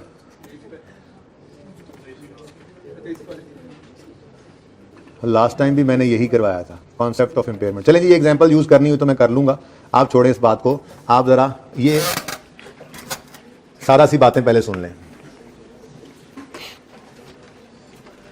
हमारे पास एक गाड़ी है, कार, उस कार से हम कितनी तरह के फायदे ले सकते हैं आपके ख्याल में? अकाउंटेंट बन के मत सोचना, एक आम मैंगो मैन बन के सोचो। उसको चला के उससे किराए वसूल कर लें या उसको आज ही बेच दें। बिजनेस के लिए रखी हुई, ठीक है ना, अपने लिए नहीं है, पर्सनल के लिए नहीं है। अगर हमने एक गाड़ी रखी हुई है और बिजनेस के पर्पज के लिए है तो वो दो तरह से फायदा हमें दे सकती है, या तो उसको चला के उससे किराए लें या उसको आज ही बाजार में बेच दें। तो एसेट, कोई सा भी एसेट हो हमारा, वो हमें दो तरह के फायदे देने के लिए हर वक्त तैयार होता है, ठीक है। आपके पास एक भैंस है, आप उस भैंस से दो तरह के फायदे ले सकते हैं। आप उसको अपने पास रखें, चारा डालें, पेट्रोल डालें, पेट्रोल गाड़ी में डालते हैं, ठीक है ना जी, गाड़ी में पेट्रोल डालें, गाड़ी के ड्राइवर को तनख्वाह दें और किराए आएँ, वो अलग बात है। भैंस में पेट्रोल नहीं डालना, ठीक है। आप भैंस रखें, उसको चारा डालें, मुलाजिम रखें, उसकी खिदमत करें और दूध उसका बेचें, या आप उसको आज ही जाके कसाई को या मंडी में बेच के कैश फ्लो ले सकते हैं। आपके पास एक मुर्गी है, आप उससे दो तरह के फायदे ले सकते हैं। आप उसको पालें, दाना डालें और उसके अंडे बेचें, या आप उसको आज ही ज़िबा कर दें। अच्छा, FAR 2 में ये स्टैंडर्ड भी है, इंशाल्लाह आप पढ़ेंगे बायोलॉजिकल एसिड्स का, वो पहले पढ़ा दें। अच्छा, ओके। तो मकसद कहने का ये है कि कोई भी एसेट हमारे पास हो तो वो हमें हर वक्त दो तरह के फायदे देने के लिए तैयार है। या तो हम उसे आज ही इस्तेमाल करना बंद कर दें और बेच दें, तो हमें बाजार से उसकी एक वैल्यू मिलेगी, फेयर वैल्यू पे वो बिकेगा, लेकिन हम उसमें से कॉस्ट टू सेल माइनस कर देते हैं। जैसे आपकी गाड़ी किसी ने कहा गुजरांवाला में अच्छा रेट मिलेगा, आप वहां ले गए बेचने, तो गुजरांवाला लेकर गए बेचने, तो गुजरांवाला वो 10 लाख की बिकी और आपको 5,000 उसका पेट्रोल पड़ गया, तो आपको तो 9,900 कितना 9,95,000 मिला। मतलब आपकी कॉस्ट टू सेल माइनस हो जाती है। NRV ना कहो जी, ठीक है। Fair value less cost to sell में बोला तो fair value less cost to sell ही बोलो, ठीक है। Fair value less cost to sell, ठीक है। आप यहाँ पे भैंस बेचने लगे, किसी ने कहा मुल्तान जाके बेच दो, ठीक है, अच्छे पैसे मिल जाएंगे। आप जो पिकअप में उसको लेकर गए, वहाँ तक ले जाने का किराया पड़ गया। अब भैंस आपकी बिकी 1 लाख की, उस पर 10,000 किराया पड़ गया, तो आपको fair value less cost to sell 90,000 मिला, ठीक है। तो एक तो फायदा आपका एसेट ये दे सकता है, ठीक है, मुर्गी बेचने ना जाना, ठीक है, अच्छा काफ़ी है। अच्छा, दूसरा, आप उस एसेट को इस्तेमाल करो, ओवर द ईयर्स इस्तेमाल करोगे। गाड़ी मिसाल के तौर पे आप अगले 3 साल इस्तेमाल करते हो गाड़ी, ठीक है। अब वो गाड़ी 3 साल इस्तेमाल करोगे तो उससे किराए आएंगे, इनफ्लोज, लेकिन वो गाड़ी चलाने के लिए ड्राइवर रखा हुआ है, उसको तनख्वाह दोगे, आउटफ्लोज। आप पेट्रोल वगैरह डालोगे, उसमें मेंटेनेंस करोगे, ऑयल चेंज कराओगे, टोल शोल पे करोगे, ये क्या है? आउटफ्लोज। तो अगर आप एसेट को यूज़ करते हो तो कुछ एक आपको इनफ्लोज होते हैं और कुछ आउटफ्लोज इस्तेमाल करने के। ऐसे ही आप अगर आज बेच देते हो तो फिर आपको आज भी कुछ इनफ्लोज होते हैं और कुछ आउटफ्लोज, वो बेचने के हो सकते हैं, ठीक है ना। तो अब कोई एक ईयर एंड आया, आपकी डाइवो बस है, कौन सी बस है? आपने डाइवो जो है वो एक ली हुई थी, और आपकी डाइवो जो चलती है, तुम लाहौर के हो? कहाँ से हो? रहीम यार खान से लाहौर डाइवो बस हमारी चलती है, ठीक है, ये उसमें सफ़र करता है, सही है। अब वो एक ही टाइम है, पक्का टाइम, ठीक है। रहीम यार खान से सुबह रात को निकलता है, वो सुबह यहाँ पहुंच जाता है और फिर यहाँ से दिन में एक बार वो निकलता है और शाम को वो टाइम रहीम यार खान जाता है। मिसाल दे रहा हूँ, नाराज ना हो जाना, रहीम यार खान इतना बड़ा शहर है सर, गाड़ियाँ जाती हैं, मैं मान रहा हूँ, ठीक है। अच्छा, अब वो डाइवो हमारी चल रही थी, ठीक है जी, बेहतरीन। हम जो है वो मिसाल के तौर पे हमने 1 जनवरी 2011 को खरीदी थी वो डाइवो 100 रुपए की, मतलब आगे जितनी सिफरें मर्जी लगा लो, करोड़ रुपए की खरीदी थी, ठीक है ना। 100 रुपए की हमने वो डाइवो खरीदी थी 1 जनवरी 2011 को, और 11, 12, 13, 14, 15, 16 तकरीबन वो 6 साल हमने चला ली बेहतरीन। हमारे रूट पे कोई हमारा मुकाबिल नहीं है, हम ही हम हैं। चैन ही चैन रावी लिख रहा था कि यूटोंग बस आ गई। यूटोंग चलने लगी है ना, सफ़र करने वालों को बताओ, बड़ी बड़ी लंबी चौड़ी बसें, वो किसी ने ना हमारे रूट पे वो बस भी चला दी। अब 31 दिसंबर 17 में साथ साथ डाटा भी देख रहा हूँ, डेट्स ताकि वही हो जाए एग्जाम्पल वाली। अब 31 दिसंबर 17 पे जब हमारी डाइवो आके खड़ी होगी हमारे अड्डे पे, तो थोड़ी सी खांसेगी हम उसे पूछेंगे क्या हुआ, तो मेरे नहीं पता लगा, यूटोंग आ गई है, कंपेटिटर आ गया। तो फिर तुम्हें क्या है, अब खुद सोचो, ये भाई साहब मेरे पे बैठ के तो जाने से रह रहे यार खान, वो लंबी लंबी चौड़ी चौड़ी सीटें, बेहतरीन आरामदेह गाड़ी, किराया भी तकरीबन उतना ही, तो वो शशके हैं और इधर हैं शशके, और तो आप मुझे टेंशन है। हमने कहा हाँ डाइवो तुमने बात तो ठीक की है। अब फौरन ही हमें ये डर पड़ गया कि जो एसेट हमारी किताबों में नजर आ रहा है, हमारी डाइवो जो कॉस्ट लेस एक्यूमुलेटेड एप्शन WDV पे नजर आ रही है, बुक वैल्यू पे नजर आ रही है, हो सकता है कि जितनी वैल्यू पे हमारी बुक्स में नजर आ रही है उतनी वैल्यू अब इसकी रही नहीं, तो फिर हम इसको इंपेयरमेंट टेस्ट से गुजारते हैं। 31 दिसंबर 17 की शाम को खड़े होके हम इस पे इंपेयरमेंट टेस्ट लगाते हैं। क्या करते हैं जी, इंपेयरमेंट टेस्ट। फर्क शर्क इंशाल्लाह सारे बताऊंगा, डेप्रिसिएशन और इंपेयरमेंट में क्या फर्क है, अभी कंफ्यूज नहीं करना, ये कल की बात है, 5-7 मिनट होने वाली बात नहीं है, ठीक है ना। हाँ, वो हर साल करते हैं, ये जब कोई यूटोंग आए तब, ठीक है ना, जब कोई कंपेटिटर, कोई इंडिकेशन, बहुत सारे इंडिकेशन है, पूरी लिस्ट पे पढ़ेंगे इंशाल्लाह। तो इंपेयरमेंट बगैर किसी इंडिकेशन के नहीं, हर साल करते रहते, टेस्ट लगाते, ठीक है ना। डेप्रिसिएशन तो हर साल करनी है, एसेट इस्तेमाल हो रहा है, वैल्यू लूज कर रहा है, डेप्रिशिएट किए जाओ। एसेट इस्तेमाल हो रहा है और कोई इंडिकेटर आ गया, मिसाल आपको एक ही दिया, फिलहाल एक ही ज़हन में रखो, कंपेटिटर आ गया, अब आपको शक पड़ गया कि ये एसेट जो है, ये जितनी हम सोच रहे थे हमें इससे वैल्यू ड्राइव होगी अगले सालों में, हो सकता है अब इतने पैसे, जाहिर सी बात है अब सवारी उधर भी जाएगी, हो सकता है ज्यादा उधर चली जाए, हमें पूछे ही कोई ना, तो शक तो पड़ गया ना। तो जब भी कोई इंडिकेटर आए तो हम उस इंडिकेटर की दिन, जिस दिन इंडिकेटर आ गया, हम ईयर एंड पे उस दिन खड़े होकर अपने एसेट को इंपेयरमेंट टेस्ट से गुजारते हैं। ये इंपेयरमेंट टेस्ट क्या होता है, हम अपने एसेट के बारे में जो है वो कैलकुलेशंस कुछ करते हैं। सबसे पहले तो हम ये कैलकुलेट करते हैं कि अगर आज ही हम अपने इस एसेट को बेच दें तो हमें क्या मिलेगा। दो फायदे दे सकता है ना एसेट, बोला था ना अभी क्लास, क्या आज ही बेच दो तो क्या मिलेगा, ये क्या है, fair value less cost to sell. और अगर अगले 2-3 साल जो हमने सोचा था भी लाइफ इसकी रिमेनिंग है, उसको उसमें इसको इस्तेमाल करके बेचें तो क्या फायदा आएगा, ठीक है। इसको क्या कहते हैं ये बता देता हूं अभी, ठीक है। इन दोनों में से जो हायर होगा वही हमारा डिसाइडिंग फैक्टर होगा। हम कहेंगे मैक्सिमम ये फायदा हमारा एसेट दे सकता है। अब अपनी बुक्स के अंदर जो हमारे पास बुक वैल्यू नजर आ रही होगी उससे कंपेयर करके देख लेंगे कि औकात जितनी नजर आ रही है क्या उतनी औकात है हमारे एसेट की, अगर उतनी ना हुई तो उतनी औकात पे ले आएंगे, इसको इंपेयरमेंट लॉस कह देंगे। तो ये करके देखते हैं इस सवाल के डाटा से, ठीक है। अभी 5 मिनट का आसान सवाल है, ठीक है, इसकी सारी रिक्वायरमेंट थोड़ी पढ़नी। Following data relates to an asset, cost है 1 जनवरी 11 पे 100 रुपए, यूजफुल लाइफ 10 साल, फेयर वैल्यू 31 दिसंबर 17 पे 35 रुपए और कॉस्ट टू सेल 31 दिसंबर 17 पे 7 रुपए। ये मैंने कहा आपको ये सवाल में डाटा कम है ना, क्योंकि ये एग्जांपल है छोटी सी, ठीक है ना। ये 31 दिसंबर 17 को मैंने जो कहा ना यूटोंग आ गई, इस तरह से क्लास की एग्जांपल बनी हुई है ना, लास्ट टाइम क्लास में ऐसे ही लिख दी थी, तो इस दफा वही वाली क्लास वाली एग्जांपल इधर बस लिख के रख दिया ताकि वो लिखने का टाइम बच जाए, ठीक है ना। वो सिर्फ ज़बानी की हुई बातें हैं इसी तरह से, ठीक है। तो 31 दिसंबर 17 पे यूटोंग आ गई तो हमें फेयर वैल्यू भी पता लगी, इस दिन की कॉस्ट टू सेल भी लगी पता।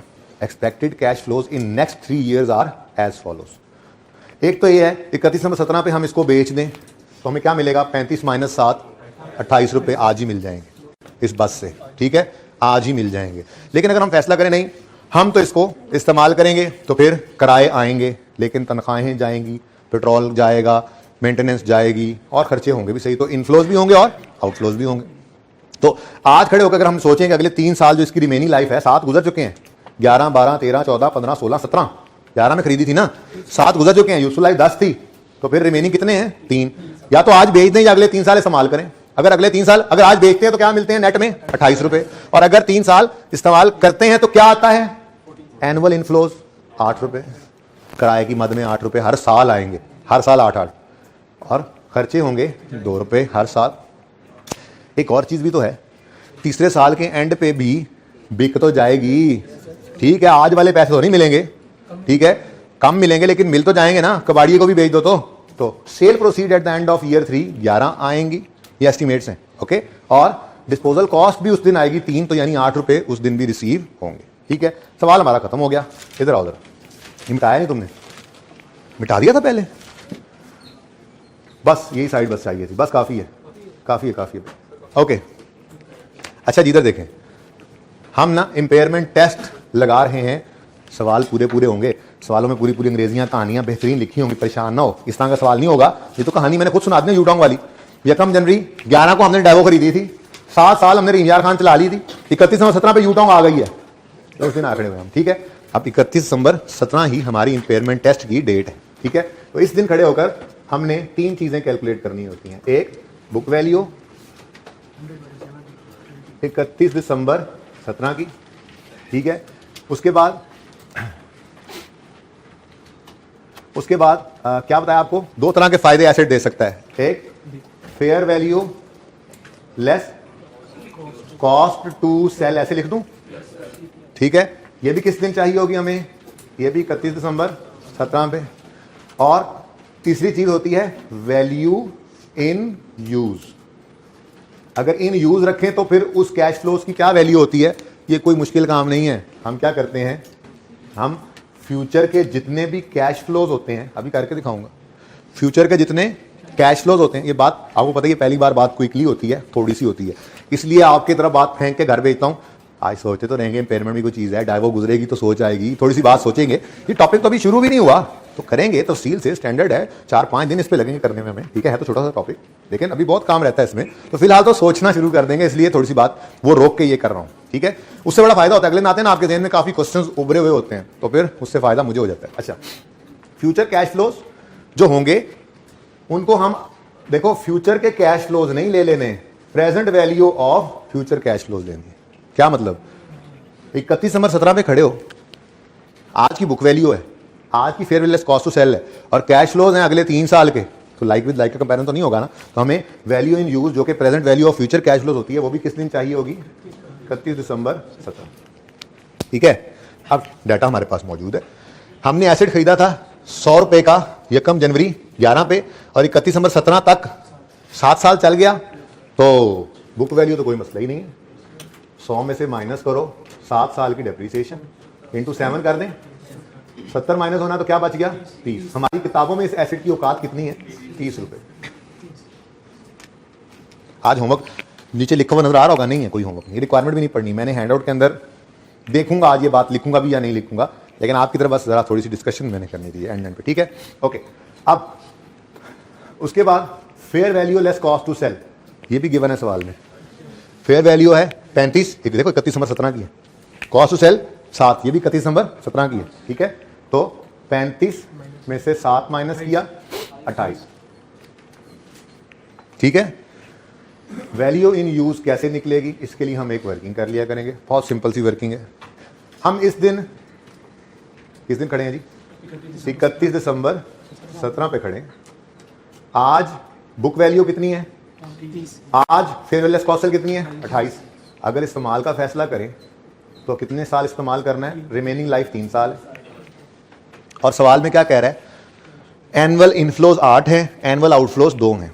सवाल खामोश हो हमेशा, आप AFC में पढ़ा ही होगा वैसे तो, हम अज्यूम करते हैं कि ये कैश फ्लोज जो हैं ईयर एंड पे आते हैं, ठीक है ना। तो 8 रुपये हमें इस दिन इनफ्लो होंगे पहले साल के एंड में, बोलो, और 2 रुपये आउटफ्लो होगा, तो नेट का इनफ्लो कितना होगा पहले साल के एंड। ऐसे ही दूसरे साल का एंड आएगा, 8 का इनफ्लो, 2 का आउटफ्लो, नेट में 6, फिर 8, 2 और 6। एक तो ये एसेट को चलाने से अगले 3 साल हमें इनफ्लोज होंगे, ठीक है। दूसरा, तीसरे साल के एंड पे जो हमने इसको बेचना है, तो फिर 11 में से 3 निकालो, 7 नहीं 8, ये भी आएगा। तो ये टोटल कैश फ्लोज हैं, 6 हर साल के एंड पे आना है, और 8 तीसरे साल के एंड पे। मुझे पता है AFC आपको याद आ रही है, आप कह रहे हो इस पे एनविटी का फैक्टर लग जाएगा, इस पे सिंपल डिस्काउंटिंग, ठीक है। लेकिन मैं फिलहाल ये कह रहा हूं, हर एक को इधर बुलाना है। हमें 31 दिसंबर 18 या 19 या 20 के कैश फ्लोज को कंपैरिजन की इजाजत नहीं है 31 और 17 वालों से। ये 60 को भी बुलाएंगे, ये सॉरी 6 को, दूसरे 6 को भी बुलाएंगे, ये तीसरे 6 को भी बुलाएंगे और इस 8 को भी बुलाएंगे। ठीक है, अब वर्किंग 1 हम निकाल रहे हैं जी present value of future cash flows, जिसका टेक्निकल नाम होता है वैल्यू इन यूज। ठीक है, ये कैसे निकलेगी देखो, 6 को बुलाएंगे 1 plus I raise to power minus n. कुछ याद आ रही है FC? Simple discounting 1 plus I raise to power, एनविटी का फॉर्मूला कल लगाएंगे, टेंशन ना लो, आज नहीं लगा रहे। ठीक है, okay ji.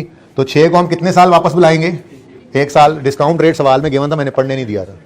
Discount rate for calculation of present value is 10%। तो 1 प्लस आई मतलब 1.1 raise to power minus 1 plus, नहीं इकट्ठा कर लो। अगले 6 को कितने साल बनाने हैं वापस? 1.1 रेज टू पावर माइनस 2, फिर अभी चल रहा है, माजरत जगह खत्म होगी। तीसरे 6 को बोलो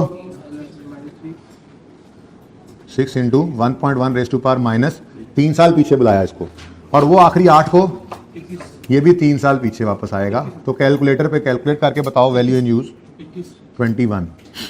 कल इसकी खूब प्रैक्टिस करेंगे, उससे परेशान नहीं होना। ठीक है, बात यह है कि अब मैंने ये समझो कैलकुलेशन हुई नहीं, मैं क्या कह रहा हूं, कैलकुलेशन समझो हुई नहीं, सवाल में गिवन है, ये तो ऐसे ही बस थोड़ी सी मैंने कर दी, हुई नहीं कैलकुलेशन ये। ठीक है, आंसर इधर लिख के मुझे बताओ बात क्या है, ये समझ आ रही है? बात ये है, मार्क कर दो, कि अगर हम इस एसेट को आज बेच दें तो 28 रुपए मिलेंगे, 3 साल इस्तेमाल करते रहे तो 21। तो अक्लमंद आदमी क्या करेगा? आज बेच देगा। ये जो हायर होती है इसको रिकवरेबल अमाउंट कहते हैं। ठीक है जी, तो हमारा बेसिकली कंपैरिजन होता है बुक वैल्यू और रिकवरेबल अमाउंट का, और रिकवरेबल अमाउंट होती है higher of fair value less cost to sell value in use. इसकी कैलकुलेशन कल सिखाऊंगा, बड़ी प्रैक्टिस करेंगे। ठीक है, अब हमारा एसेट 30 पे नजर आ रहा है, औकात उसकी 28 है, तो फिर 2 से औकातों बाहर हुआ है, तो क्या करेंगे? 2 रुपए से इसकी इम्पेयरमेंट लॉस की एंट्री करेंगे। ये सब कुछ कल दोबारा करवाऊंगा। ठीक है, इस 2 की एंट्री सिर्फ देख लो, बहुत मुश्किल एंट्री है, वेरी टफ।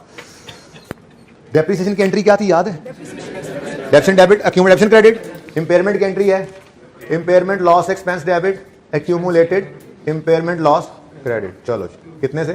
2 रुपए से। कल यही सवाल दोबारा करूंगा, यही सवाल दोबारा करूंगा, और इंशाल्लाह उसके बाद इसका नोट भी बनाना सीखेंगे। ओके डन जी, जिंदगी रही तो कल मुलाकात होगी। अल्लाह हाफिज।